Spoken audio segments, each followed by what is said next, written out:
Hi, I'm Gary Lepori. Welcome to the Pulse of San Bruno. I work for the City of San Bruno Community Development Department. And my name's Jim Shannon. I work for the Public Works Department. And this is our first program about the Pulse of San Bruno, where we want to tell you exciting things about the City of San Bruno, like how to navigate City Hall. Very exciting. Also some community events like what's going on at City Park or what's going on in the downtown. And talk about getting permits, like planning permits and building permits. Even encroachment permits. But we do want to make it fun, Jim.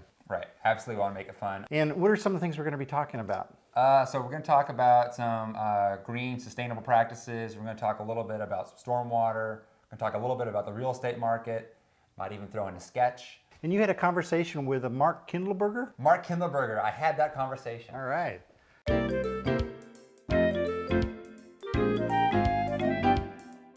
Green building is about saving resources and being able to measure the savings on the resources. For instance, you can do things to save energy around the house. You can do things to save resources, natural resources like water. You can improve your indoor air quality by changing the filter on your HVAC system. There are a variety of things that you can do. But if you're starting out building a home and you can catch that home in the design process, you can have a much bigger impact on the things that you can put into that home that are green, because you're starting basically from the slab or the raised floor up. You can design green features or green capabilities into that house. If you're an existing homeowner and you're going through a remodel or an addition, you'd want to look for things, in my opinion, that would be kind of low-hanging fruit, that don't require a sledgehammer to knock down walls or things like that. And there are several things that you could do.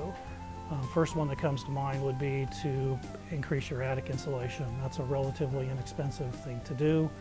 There are do-it-yourself machines that you can put the blown insulation into and spray it yourself in your attic if you have a mind to get up through that crawl space and get up in there. Or you can certainly find people that'll do that for you. I believe PG&E still has a rebate program for homeowners who would do something like this, and once PG&E gets confirmation that it's done, they'll rebate you back a couple of $100. They're really, really good at things like that. You could also look at changing out your windows. Most of the windows in this area are probably single pane windows with aluminum frames. There are lots of advances in technology in glass, dual pane windows with low emissivity coatings that help reflect the sun rays coming back out to the house. You could put those in and make a dramatic effect on the overall efficiency of the home. You could look at your ductwork up in the attic. When you're spraying your newfound ceiling insulation, you might want to look at the ductwork that carries the hot air and the cold air around the house. And if that is uninsulated, you might want to replace that with an insulated tubing and make sure that the connections where all those pieces come together at the furnace as well as at the register up in the ceiling are connected so they don't leak. And that would also make a tremendous difference in the efficiency of the home. You could look at things like how you irrigate your shrubbery on the outside. You could go to drippers or misters. You could look at irrigation controllers that are weather-based in nature, that aren't automatic or digital, where they take their information from either the internet or satellite and water only when it's necessary. There is an enormous amount of potential water savings and things like that. So there's lots to do as a homeowner, lots to do as a designer. So that was a pretty good interview you had with Mark. Can you tell us more about it? I can. Actually, yeah, Mark was a really good sport. The thing he last talked about was some spray insulation. That's probably the best way to go, but it's maybe a little more costly. You know, another old school way to go really is doing the blanket insulation. You buy the rolls down at your big hardware store, and you can roll that down is still effective as a spray insulation. Another thing that we didn't quite have enough time there is changing out your air filters. A lot of people, when they change out the air filters, they buy the cheapest one because an air filter is an air filter, right? Well, actually, if you go and splurge a little bit and buy the $10 air filter, you're actually going to get a longer life out of it, and you're going to actually have cleaner air because of that. So that little change is actually going to provide a big health benefit for you and your family. And I know a lot of energy is used and a lot of money is spent in this country to heat water and to keep water hot. So a lot of people are going to tankless water heaters. I've got one myself and I love mine. Really? It's wonderful. Okay. So we're seeing that done more and more, because that way you don't have to keep your flame to keep that water hot. You only use it when you demand the water. Right, okay. Another thing that you can do if you do have a tank water heater is you can add some extra insulation around it to keep it warmer, just like putting on another jacket. Also, the pipes going to and from the water heater, you can insulate those. Okay. Wait, these ones, the ones that Mark talked about, all these little projects are a good thing to start, but sometimes you don't know where the big deficiencies in your home are, so you might want to look into getting a home energy audit. There are several companies out here that do that.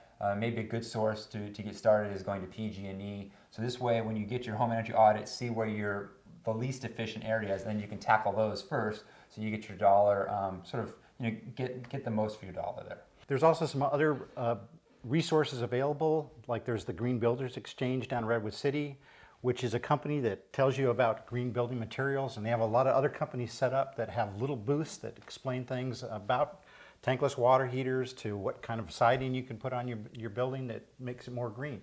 Great. Well, cool. All right. Well, I think that's enough about sustainable practices, Gary, because I think you have a rough inspection to do. Shouldn't you go put on your hard hat or something? Oh, I'm late. I gotta go. All right. Let's see.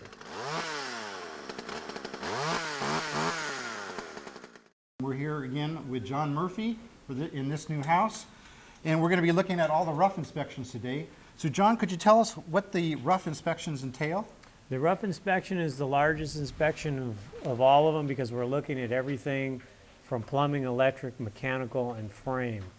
And it's the last inspection where we'll be able to see everything before things start getting covered up.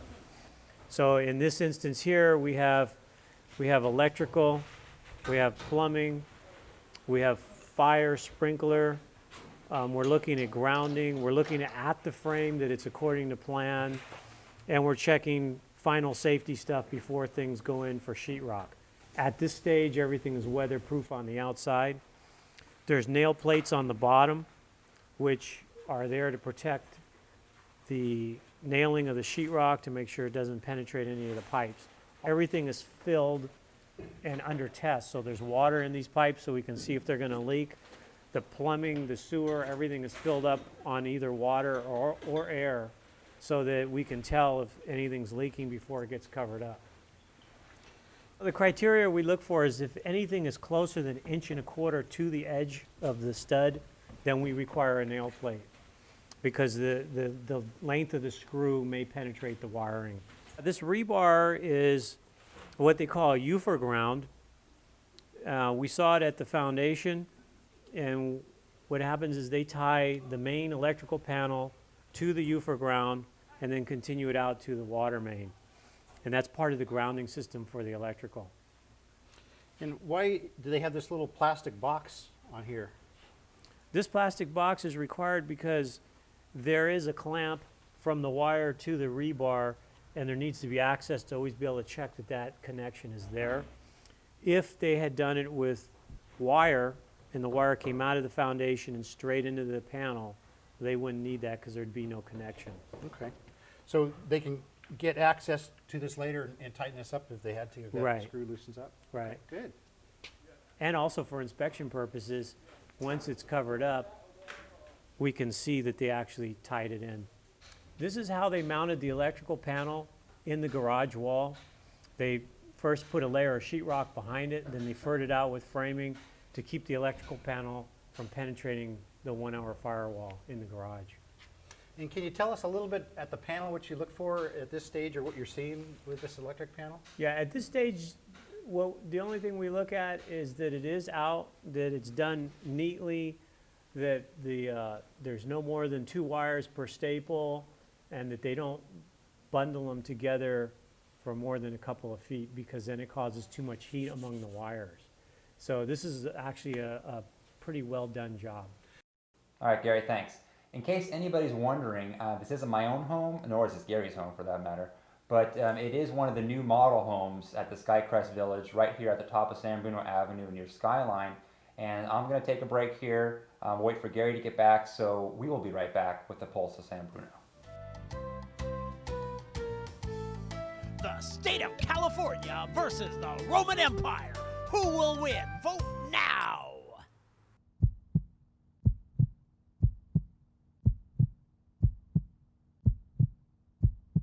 All cyclists, adults and children, should follow standard safety precautions. One of the first and best rules to remember is always wear a helmet.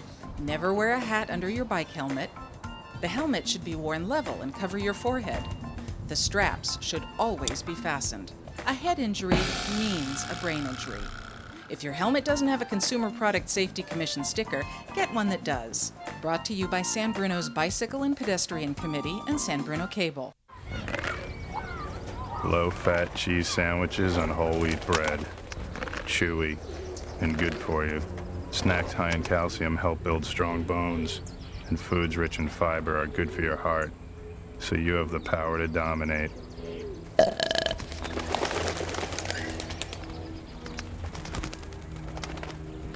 Can your food do that? Run, throw, think, eat better. Find out more at smallstep.gov. San Bruno Cable is now offering digital phone service. That's right, phone service through your cable. For one low rate, you can make calls throughout the U.S. and Canada and to key international locations, along with loads of comprehensive features like call waiting, caller ID, and voicemail for an unbeatable price. And you can even keep your old phone number. Save even more when you bundle services with TV and internet. So sign up today with San Bruno Cable, your local cable company serving the community since 1971.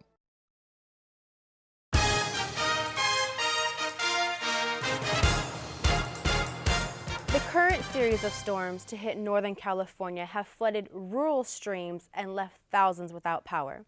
For more on this story, we go to our correspondent in San Bruno, Drippy Dan. Dan, can you tell us what you're seeing in the field? Thank you, Sarah. It's raining cats and dogs here.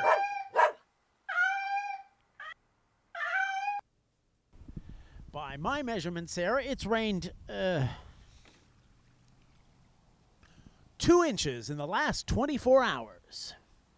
I don't know how accurate your method is there, Drippy. Hold on. No, it rained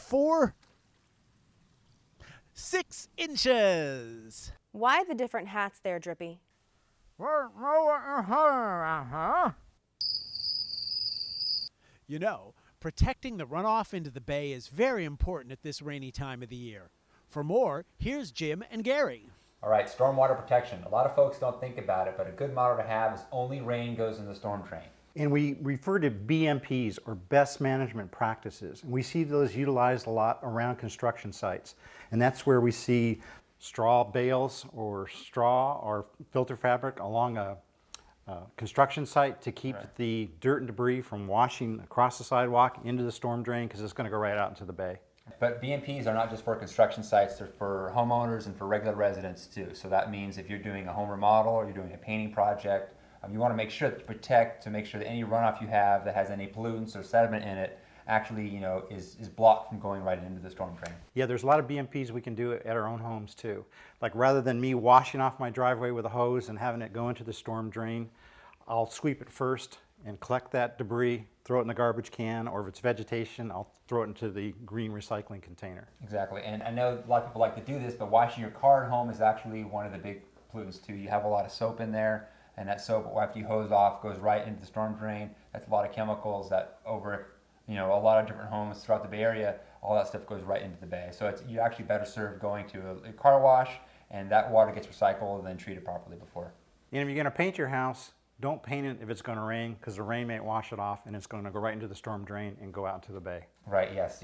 Be careful when you paint. Don't paint when it rains. So those are just some of the things you might want to think about for storm drain protection. And then Gary's going to... Gary? I think I lost Gary. I think Gary's actually in the weeds. Gary? Thanks, Jim. We're here in the wilds of San Bruno to talk about weeds. Weeds can be any plant that you don't want in a certain area. It may be even a plant that somebody would want to have in their landscape, but now they don't want it for any reason. They want to get rid of it because it might be a nuisance and it might be blocking out some light from other plants or maybe harming some other plants. Any of those things might be considered a weed. I'm standing here next to some wild oats, and you can see these are taller than I am, so these are over 6 feet tall. In San Bruno, we've got a height restriction for lawns. They can't be any more than 6 inches tall, and any other wild weedy type plant shouldn't be either. And 6 inches is just this much on a tape measure. And if you don't have a tape measure, you can use just a dollar bill, which is a little bit more than 6 inches. And you can tell this weed right here is many times more than 6 inches tall. So this would be definitely a violation in San Bruno. Other plants that might be lower than 6 inches that could still be considered weeds would be things like dandelions that might have a flying or a wingy type seed that might blow from one lawn into another lawn and cause weeds to grow in a neighbor's lawn. Some of the plants we might consider weeds are things like wild oats, foxtails, mallow, oxalis, thistle, nettles. But some plants that grow wild that we might want to keep around would be things like the California poppy, other flowering wildflowers. There's also non-native plants that have been introduced, like the Scotch broom. Now, Scotch broom has a beautiful yellow flower when it's blooming, but it can be quite a nuisance and could choke out a lot of native species. Right now I want to talk about some ways to eradicate weeds. Now, one of the things that people use are chemical weed killers. But some of the problems with chemical weed killers in suburban or urban environments is that people are living much closer together, and if everybody is using chemicals to kill their weeds, those chemicals are running off lawn and landscaped areas, they're going out into the storm drain system, and eventually flowing out to the bay where they can be harmful to fish and wildlife. Also, the chemicals can be very harmful to children and pets and wildlife in our own urban and suburban environment. So one of the things we want to look at are some ways that we can deal with these in a more environmentally safe and green way. Some of those ways I'd like to talk about today would be through competitive planting, through mulching, and through using other sources like pouring hot boiling water on plants to get rid of the plants and kill them that way, something that's a little less intrusive. Now, we've got some examples of weeds growing right here, which are just native plants that are growing just because of the annual rainfall that we've had.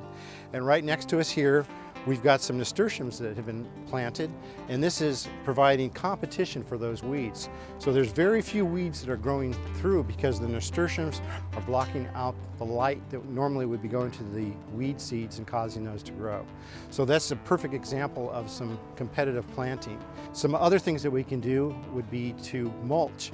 After weeds have been pulled up, we can put down some organic material that will break down and actually add humus to the soil.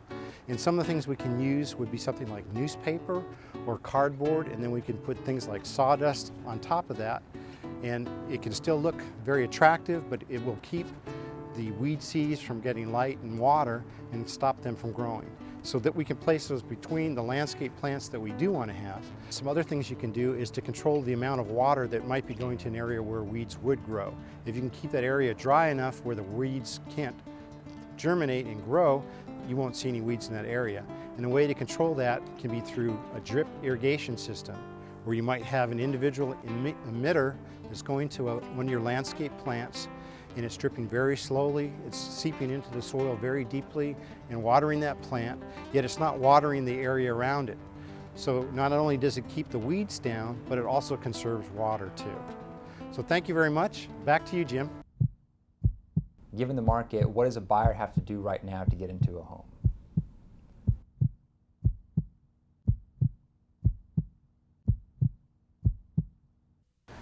I'm Smith. And I'm Joe. And we're conducting an experiment to see if people like trash in their homes. Yeah? Hello, sir. Please step back. What you... Wait, hold on a second. Whoa! What? Who are you guys? Aha! Judging from your reaction, it looks like you don't like trash in your home. No, of course not, but... Sir, this is yours. We saw you dump it out of your car on the freeway. Oh, see, I was Is California your home, sir? Obviously. And you don't like trash in your home. No, of course not. Then why would you trash California? Don't trash California.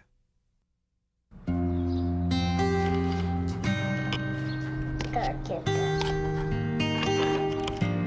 Oh, I must be careful there. Well, that's a nice picture. Come on, Anna. Okay. Foreclosure doesn't affect just you. It affects your whole family, too. If you've fallen behind on your mortgage, we can help. Call 1-888-995-HOPE, because nothing is worse than doing nothing. So lost. No, I am not, man.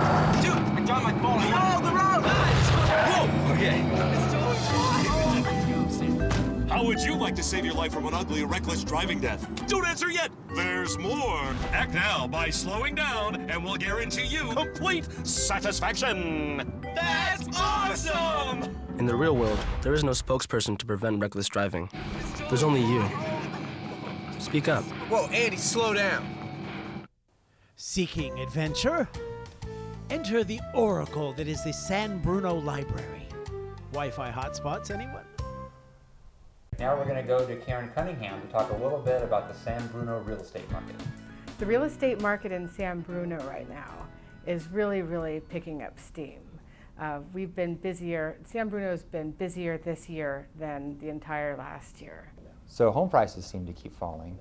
Prices have stabilized, and last year many homes were not selling. People weren't buying, and it looks like buyers have a lot more confidence this year.